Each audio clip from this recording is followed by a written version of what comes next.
జన్మస్థేమ భంగం అంటే దీని యొక్క ప్రళయం, లయించటమే, నాశనం కాదు.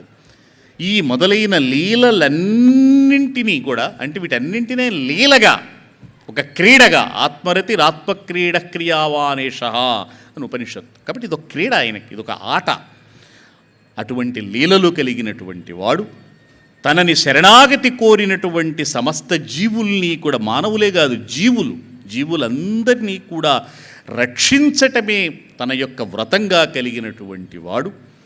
అలాగే శృతి శిరసి విదీప్తే బ్రహ్మణి శ్రీనివాసి. శృతి శిరస్సు అంటే వేదములకు శిరస్సు అంటే వేదాంతం.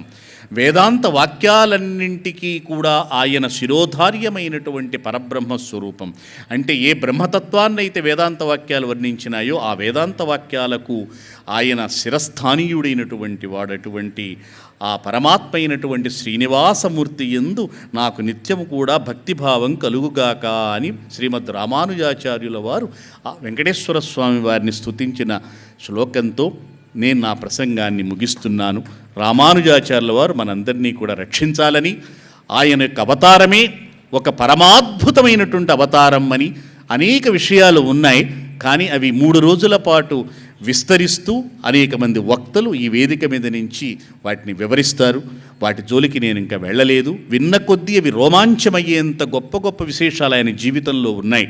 ఆయన అంత అద్భుతమైనటువంటి విశేషాలు తన జీవితంలో ప్రదర్శించాడు. ఆయన ఒకటి కాదు.